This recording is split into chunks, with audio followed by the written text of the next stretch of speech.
Hello everyone, welcome to Spoken English Tutorials, class 37. In this video, we are going to discuss about past perfect tense. In that, we are going to deal with positive as well as negative statements. Before going ahead, I would like to request you all to please like, share and subscribe the channel. If you have any further comments, please let me know in the comment section.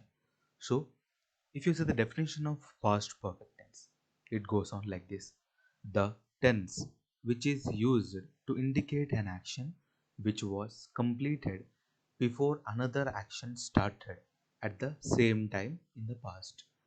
So simple. So when there are two actions, okay, there are two actions that completely dealing about past tense here. అంటే ఒక విషయము అయిపోయింది, కంప్లీట్గా అయిపోయింది అని చెప్పే సందర్భంలో past perfect టెన్స్ని వాడతాం అనమాట. ఫర్ ఎగ్జాంపుల్, నేను ముందుగానే కాఫీ తాగేశాను, నేను ముందుగానే పడుకున్నాను, నేను ముందుగానే నోట్స్ రాసేసుకున్నాను, నేను ముందుగానే అసైన్మెంట్స్ ఏవైతే ఉన్నాయో కంప్లీట్ చేసి ఉన్నాను. ఇట్లా పాస్ట్లో ఈ విధంగా ముందుగానే కంప్లీట్ చేశాను అని చెప్పే సందర్భంలో మనం పాస్ట్ పర్ఫెక్ట్ టెన్స్ని వాడడం జరుగుతుంది. ఓకేనా? అందుకే ఇక్కడ the tense which is used to indicate an action which was completed okay before another action started. అంటే రెండు యాక్షన్స్ ఉంటాయి ఇక్కడ, రెండు యాక్షన్స్ ఉంటాయి.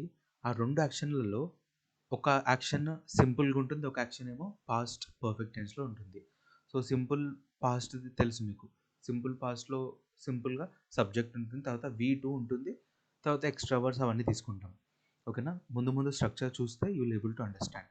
First of all past perfect టెన్స్కి స్ట్రక్చర్ ఏ విధంగా ఉంటుందో చూద్దాం మనం. ఫస్ట్ సబ్జెక్ట్ ఉంటుంది, తర్వాత హ్యాడ్ ఉంటుంది, తర్వాత V3 అంటే verb 3. There are 4 types of verbs కదా. ఫర్ ఎగ్జాంపుల్ ఈట్ తీసుకున్నాం అనుకోండి, ఈట్ V1 అవుతుంది, ఎయిట్ V2 అవుతుంది, ఈటెన్ V3 అవుతుంది, ఈటింగ్ V4 అవుతుంది. సో అట్లా 4 కైండ్ ఆఫ్ వర్బ్స్ ఉన్నాయి మనకి. తర్వాత ఎక్స్ట్రా వర్డ్స్ టు టేక్, తర్వాత అంతే. If there is keywords related to past you can write it. So if you see the simple sentences based on these structures, మనం ముందుగా ఈ హ్యాడ్ ఎప్పుడు వాడాలో చూడాలి మనం. So let me write all the structures here. We have 7 structures: I, we, you, they, he, she and finally it. So we have 7 structures. So ఈ subjects అన్నిటి తర్వాత we have to write had. Okay, అన్నిటికి తర్వాత only had మాత్రమే రాయాలి. So is it clear? So will frame sentences with only past perfect టెన్స్ను. దీని తర్వాత టూ స్ట్రక్చర్స్ అని చెప్పాను కదా. 2 పాస్ట్ టెన్స్లు వచ్చినప్పుడు ఏ విధంగా అంటే రెండు యాక్షన్లు అయినప్పుడు. ఇక్కడ ఏం చెప్పినాం ఎగ్జాంపుల్లో, the tense which is used to indicate an action which was completed before another action started at the same time in the past. అంటే ఇట్లాగా ఉంటాయి చూడండి సెంటెన్సెస్. నేను బస్సు వచ్చేలోగా ఆల్రెడీ స్టేషన్కి వెళ్ళిపోయాను, బస్ స్టాండ్కి బస్సు వచ్చే ముందే వెళ్ళిపోయాను. సో ఇక్కడ ముందు ఏది జరిగింది? బస్సు రావడం జరిగిందా, మీరు ముందు వెళ్ళడం జరిగిందా? సో హియర్ మీరు ముందు వెళ్ళారు. సో అది మనకి స్టార్టింగ్లో తీసుకోవాల్సి ఉంటుంది. స్టార్టింగ్లో మనకి ముందు వెళ్ళింది తీసుకోవాలి. దాని తర్వాత సెకండ్ ఏమైంది? బస్సు వచ్చింది. ఆ స్ట్రక్చర్ ఇక్కడ తీసుకోవాలి. సో ఇక్కడ మనము ప్రజెంట్ పర్ఫెక్ట్ టెన్స్ తీసుకుంటాము, ఇక్కడ సింపుల్ పాస్ట్ టెన్స్ తీసుకుంటాం. సారీ, ఇక్కడ పాస్ట్ అనమాట, ఇక్కడ పాస్ట్ పర్ఫెక్ట్ టెన్స్, ఇక్కడ సింపుల్ పాస్ట్ టెన్స్. ఇట్లా 2 actions. So will discuss that in the further few more seconds. So let us see some examples with the past perfect tense. Only దీంతో మనం కొన్ని examples చూద్దాం. If you observe carefully, here I have taken examples with past perfect tense and I have written structure for the past perfect tense. Let me write first example. So we'll take with hi. Okay, so clear? If you see the example, here I wrote I had already eaten mangoes. నేను ముందుగానే mangoes తినేసి ఉన్నాను. అయితే ఇక్కడ add తర్వాత ఒక చిన్న word use చేసుకోవాల్సి ఉంటుంది, అంటే ముందుగానే. సో ఇక్కడ ముందు చెప్తాను, ముందు స్లైడ్లో చూడండి, టైం ఫ్రేజ్ అంటుంది. ఓకేనా? అంటే ముందుగానే, before, after, by that time, ఆ సమయంలోగా. సో ఇట్లా మనం ఇవి కీవర్డ్స్ లాగా యూజ్ చేసుకోండి మీరు. So let us go to example section. I have already written the homework. నేను ఆల్రెడీ హోంవర్క్ చేసి ఉన్నాను. Okay, I have already written the homework, లేకపోతే I had written the homework before itself. So ముందుగానే homework రాసి ఉన్నాను అని చెప్పే సందర్భంలో, ముందుగానే అంటే పాస్ట్ కోసం మాట్లాడుతున్నాం ఇక్కడ మనం. ఆ సమయంలో ఆ పని ఆల్రెడీ జరిగిపోయింది అని చెప్తున్నాం అన్నమాట ఇట్లా. So let us move to another example. Okay, observe here. We had already received gold medals from the college. మేము ఆల్రెడీ కాలేజ్ నుంచి గోల్డ్ మెడల్స్ రిసీవ్ చేసుకొని ఉన్నాము, ఆల్రెడీ తీసేసుకున్నాం అనమాట. We had already participated in the program yesterday. నిన్న జరిగిన ప్రోగ్రాంలో already మేము పార్టిసిపేట్ చేశాము, అంటే పార్టిసిపేట్ చేశాము, చేస్తున్నాము అని కాదు. చేస్తున్నాము అంటే పాస్ట్ కంటిన్యూస్ టెన్స్, ఆల్రెడీ చేశాము అంటే పాస్ట్ పర్ఫెక్ట్ టెన్స్ కిందకి తీసుకోవాలని చెప్పి you need to remember. Next examples with you. You had finished your MBA. నువ్వు నీ ఎంబీఏ పూర్తి చేశావు, చేశావు అంటే అయిపోయింది మొత్తం. You had eaten mangoes. నువ్వు మ్యాంగోస్ తినేసావు. నెక్స్ట్ దేతో, they had come to program. వాళ్ళు ప్రోగ్రామ్కి వచ్చారు, వచ్చేసారు అట్లా. They had come to program. వస్తున్నారు అంటే they are coming to program. They had enjoyed a lot yesterday. నిన్న వాళ్ళు చాలా ఎంజాయ్ చేశారు. ఇక్కడ V3లో వాడుతున్నాం కాబట్టి మనం కమ్కి ఇక్కడ ఎందుకు V3లో తీసుకున్నామంటే V1లో మనకి కమ్ వస్తుంది, V2లో కేమ్ రావాలి, V3లో మళ్ళీ కమ్ ఏ వస్తుంది, V4లో కమింగ్ రావాలి. Just need to remember that. Okay, for example go V1 తీసుకుంటే V2లో ఏమొస్తుంది, వెంట్ వస్తుంది, V3లో గాన్ రావాలి, V4లో ఐఎన్జీ అంటే గోయింగ్. ఇంగ్ ఉంటే V4 అని అర్థం చేసుకోవాలి. So clear. Let us move to another example. He had received the ticket already. Already అతను టికెట్ రిసీవ్ చేసుకొని ఉన్నాడు. Ramesh had gone to bed at 8 PM last night. Ramesh 8 PMకి బెడ్కి వెళ్ళిపోయాడు, అంటే వెంట్ ఇన్ టు స్లీప్, నిద్రలోకి వెళ్ళిపోయాడు. Sita had reached her home yesterday afternoon. నిన్న afternoon వాళ్ళ ఇంటికి రీచ్ అయిపోయింది Sita. She had finished her post graduation. ఆమె తన పోస్ట్ గ్రాడ్యుయేషన్ కంప్లీట్ చేసింది, ఫినిష్ చేసింది, పూర్తి చేసింది అని అర్థం. ఇట్ అంటే ఇట్ ప్లేస్ డాగ్ తీసుకున్నాను. Dog had eaten the fruits. Dog fruits తినేసింది. It had drunk the milk yesterday. It అంటే ఏదైనా తీసుకుందాం, క్యాట్ తీసుకుందాం. పిల్లి పాలు ఆల్రెడీ తాగేసి ఉంది. సో ఈ విధంగా అయిపోయిన విషయాలు అనమాట. పాస్ట్ పర్ఫెక్ట్ టెన్స్ పర్ఫెక్ట్గా అయిపోయినాయి అని చెప్పే సందర్భంలో మనం ఈ స్ట్రక్చర్స్ వాడడం జరుగుతుంది. అయితే సెకండ్ సినారియోలో ఏంటంటే, let me take one more page. Yes, so you are in this point of time, ప్రజెంట్లో ఉన్నారు. అయితే పాస్ట్లో రెండు విషయాలు జరిగినాయి అనమాట. ఒకటి పాస్ట్ పర్ఫెక్ట్ టెన్స్, ఇంకొకటి పాస్ట్ సింపుల్ టెన్స్. ఇట్లా రెండు పాస్ట్కి సంబంధించి జరిగినాయి అనమాట. సో అప్పుడు మనం ఏ విధంగా రాయాలో, స్ట్రక్చర్స్ ఏ విధంగా ఫైల్ చేయాలో చూద్దాం మనం. If you observe this example, you can see here there are two situations. I had reached the home. So it is in past perfect tense. Am I clear? I had reached the home. మధ్యలో before అనేది మనం keyword కానీ or else time phrase కానీ మనం రాసుకోవాల్సి ఉంటుంది. Next if you see here, my dad came. My అనేది ఇక్కడ సబ్జెక్ట్ లాగా ఐ తీసుకుందాం, ఆర్ ఎల్స్ రెండు కలిపితే కూడా సబ్జెక్ట్ అయిపోతే పర్టికులర్గా మై డాడ్, హీ కిందికి వస్తుంది, అది ఐ ఆర్ ఈ. కేమ్ అనేది V2. am I right? Come, came, again come, again coming. So is it clear? So V2. So I told simple past tense structure already. It goes on like this. First we have to take subject, after that we have to take V2, after that we have to write extra words and keywords. Is it clear? So ఇక్కడ two structures ఉన్నాయి, ఇది past perfect tense, ఇది simple past tense. Clear? ఇలా two activities అయినాయి. ఇందులో ముందే జరిగింది I had reached the home before my dad, లేకపోతే ఇక్కడ ఐ హ్యాడ్ ఆల్రెడీ అని కూడా రాసుకోవచ్చు మనం. నేను ఇంటికి ముందుగానే చేరుకున్నాను మా డాడీ వచ్చేలోగా. అయితే ఈ రెండు విషయాలలో ఏది ముందు జరుగుతుంది మనకి, నేను ఇంటికి ముందుగా వెళ్ళడం. సో అది ఫస్ట్ కాబట్టి అది ఫస్ట్కి రాసుకోవాలన్నమాట. సెకండ్ అనే విషయం ఏదైతే ఉంటుందో అది సెకండ్ రాసుకోవాలి. కాకపోతే మధ్యలో ఈ బిఫోర్, బై దట్ టైమ్ ఇట్లాంటి మీరు కీవర్డ్స్ వాడడం మాత్రం మర్చిపోవద్దు. Clear? Let us see another example so that you will get good clarity over that. See this example. We had reached Hyderabad by 6 p.m. yesterday. So by this what we can understand?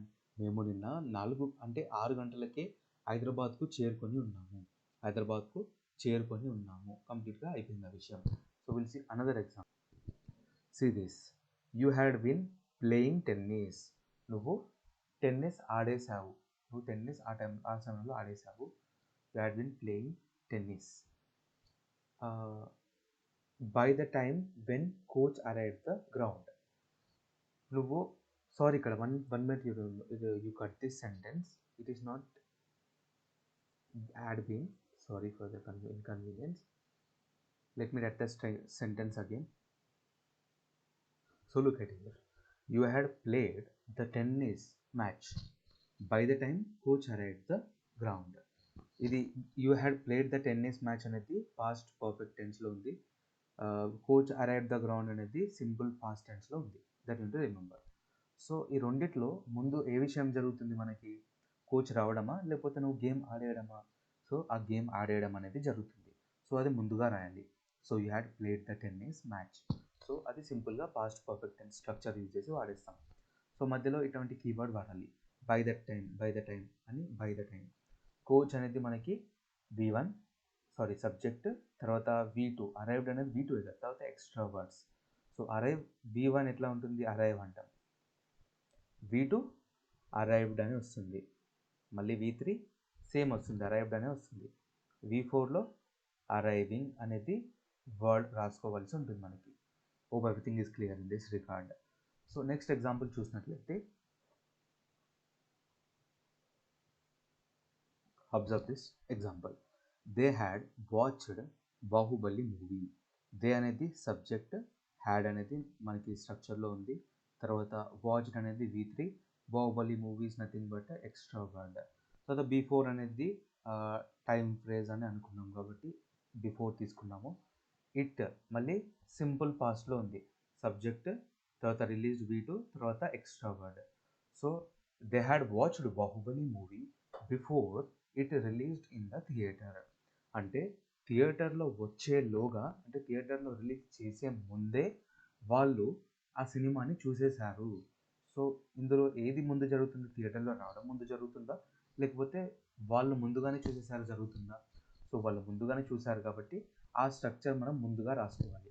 అంటే already complete అయిపోయింది. So అందుకే past perfect tense. So ఆ structure వాడి మనం ఈ example రాసాము. మధ్యలో time phrase రాసుకున్నాము, తర్వాత simple past టెన్స్లో ఉండే స్ట్రక్చర్తో ఇది రాసుకున్నాము. సెకండ్ అయిన యాక్టివిటీ సెకండ్లో రాసుకున్నాం, ఫస్ట్ అయిన యాక్టివిటీ ఫస్ట్లో రాసుకున్నాం. సో జంబుల్ చేసినా పర్లేదు, బట్ ఆ టైం ఫ్రేజ్ అనేది సరిగ్గా ఉండాలి. సో ఎట్లా అంటే బై ద టైం చూడండి, ఇది ముందుకు రావచ్చు, అది ముందుకు రావచ్చు, no problem. So time phrase ముందు పెడుతున్నాను ఇప్పుడు నేను. సో ఎట్లా రాస్తా అంటే by the time the movie released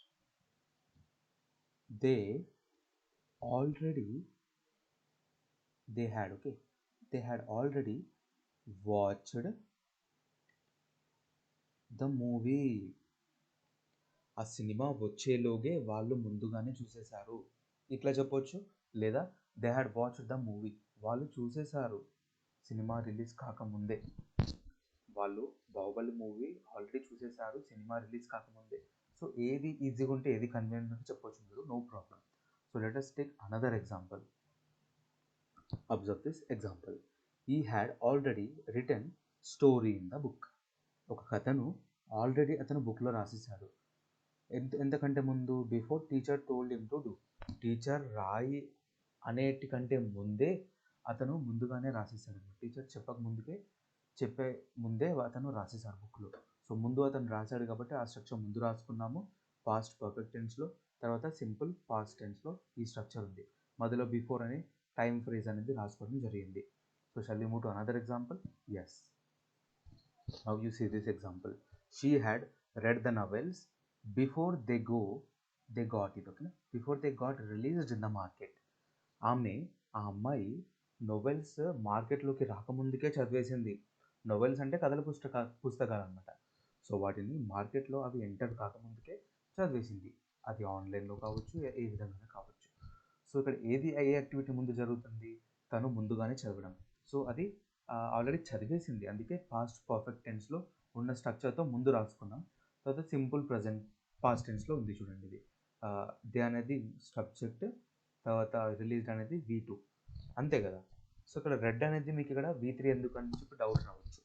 red words తీసుకుంటే READ V1లో వస్తుంది, మళ్ళీ READ V2లో వస్తుంది, READ V3లో, అన్నిట్లో సేమ్ వస్తుంది. READING V4లో రావడం జరుగుతుంది. Just remember all these things. Clear? So let us move to another example. It had already drank the milk by the time owner arrived. It had already drank the milk by the time owner arrived. It అంటే ఇక్కడ మనం క్యాట్ని తీసుకున్నాం. ఓకేనా, పర్లేదు.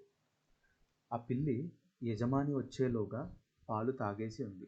అయితే year small correction here, it is not drank, it is drunk. Okay, make it correct. DRUNK, ఎందుకంటే DRINK మనకి V1 అవుతుంది, DRANK V2 అవుతుంది, DRUNK డ్రంక్ V3 అవుతుంది, DRINKING డ్రింకింగ్ V4 తీసుకోవాలి. Clear? So it had already drunk the milk by the time అనేది time phrase, మనకి past perfect టెన్స్లో ఉన్నప్పుడు తీసుకోవాలని చెప్పాను. ఓనర్ అరైవ్డ్, ఓనర్ వచ్చేలోగా పాలు తాగి కూర్చుంది, తాగేసింది already. So hope you understood about past perfect tense. ఇది ఏంటంటే పాస్ట్ పర్ఫెక్ట్ టెన్స్ అంటే కంప్లీట్గా అయిపోయిన విషయాల గురించి చెప్పేటప్పుడు.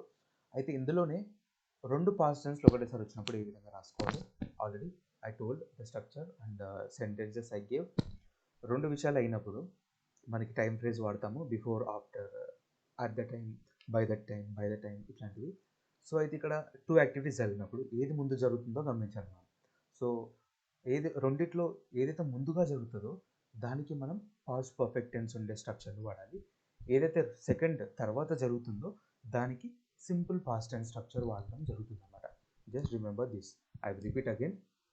2 యాక్టివిటీస్ జరుగుతున్నాయి ఇక్కడ మనకి. ఆ 2 యాక్టివిటీస్లో ఏదైతే ముందుగా జరిగిపోయి ఉంటుందో ఆ విషయానికి మనం పాస్ట్ పర్ఫెక్ట్ టెన్స్ ఉన్న స్ట్రక్చర్ని వాడాలి. సో ఆ స్ట్రక్చర్ మళ్ళీ ఒకసారి ఇక్కడ రాస్తాను. సబ్జెక్ట్ ఉంటుంది, తర్వాత హ్యాడ్ ఉంటుంది, తర్వాత V3 ఉంటుంది, తర్వాత ఎక్స్ట్రా వర్డ్స్ ఉంటుంది. ఇది పాస్ట్ పర్ఫెక్ట్ టెన్స్. తర్వాత నెక్స్ట్ ఏదైతే విషయం జరుగుతుందో దానికి మనం సబ్జెక్ట్ ఉంటుంది, తర్వాత హ్యాడ్ ఉంటుంది, తర్వాత V2 ఉంటుంది, ఆఫ్టర్ దట్ ఎక్స్ట్రా వర్డ్స్. ఓకేనా, ఇక్కడ యాడ్ రా, sorry forget this. Subject V2 ఉంటుంది, తర్వాత ఎక్స్ట్రా వర్డ్ ఉంటుంది, తర్వాత కీవర్డ్ ఉంటుంది. దీన్ని సింపుల్ పాస్ట్ టెన్స్ అంటాం. సో ఇప్పుడు చూడండి, train had already, let me write that example here. Observe this example carefully. Train had already left the station before I reached the platform. అంటే నేను ప్లాట్ఫామ్కి వెళ్ళే ముందే ట్రైన్ వెళ్ళిపోయింది, ట్రైన్ స్టేషన్ని వదిలి వెళ్ళిపోయింది. ఇక్కడ ఏ విషయం ముందు జరుగుతుంది? నువ్వు ప్లాట్ఫామ్కి రావడమా లేకపోతే ట్రైన్ ముందే వెళ్ళిపోవడమా? ట్రైన్ ముందే వెళ్ళిపోవడం. సో ముందే వెళ్ళిపోయిన విషయాలకి ఏది వాడాలని చెప్పాను? పాస్ట్ పర్ఫెక్ట్ టెన్స్ కదా. సో ఇక్కడ ట్రైన్ ముందే వెళ్ళిపోయింది. Train had already left the station. So train subject, had మనం యాజ్ ఇట్ ఈస్ తీసుకుంటాం.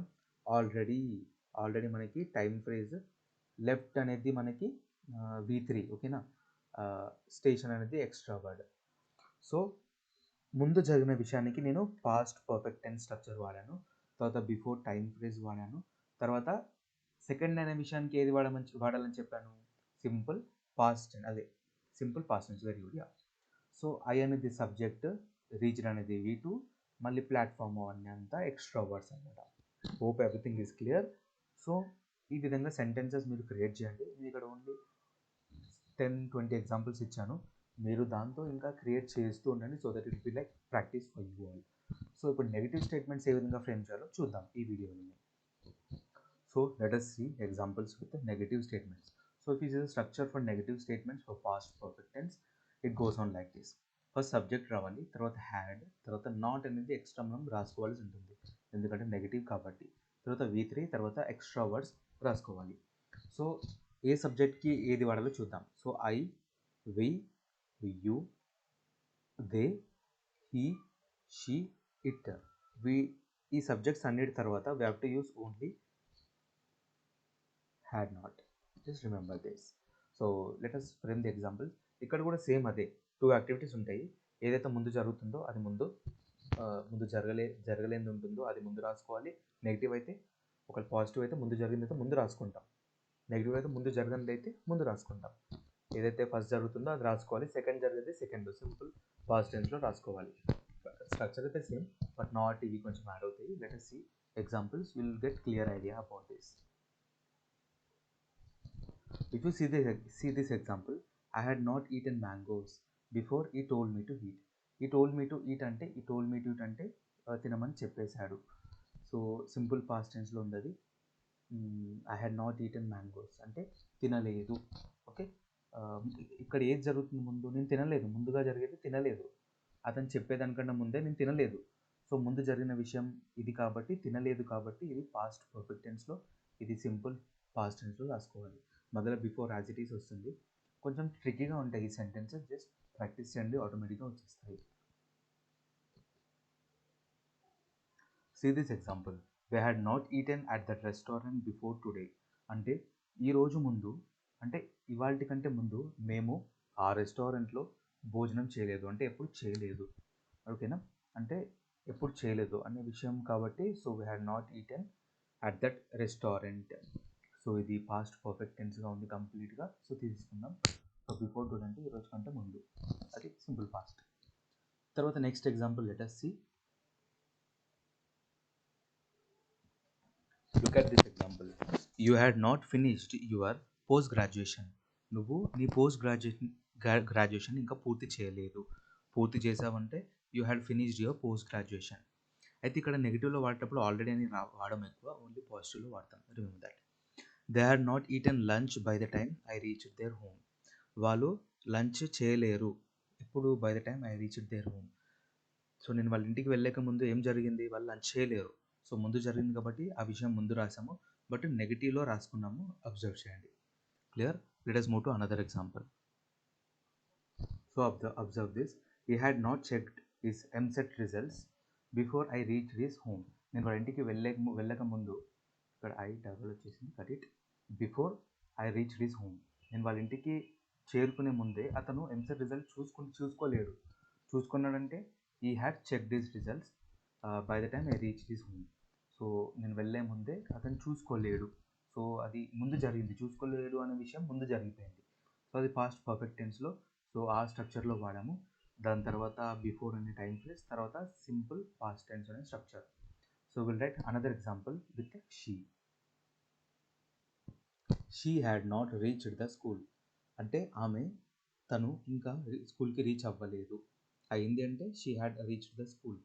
Next, it had not performed well in the circus. ఈ ప్లేస్లో ఎలిఫెంట్ తీసుకుందాం. ఎలిఫెంట్ సర్కస్లో బాగా పర్ఫామ్ చేయలేదు. So hope everything is clear. So ఈ విధంగా మనం past perfect tense negative as well as పాజిటివ్లో వాడడం జరుగుతుంది. స్ట్రక్చర్స్ బాగా చూసుకోండి and try to make more sentences as much as possible, because practice makes man perfect. బాగా ప్రాక్టీస్ చేయండి. In the next video will discuss about interrogative statements in positive scenario for this past perfect tense, as well as we'll see some practical exercises so that we'll keep on moving. So thank you so much for watching. If you like, please like the video.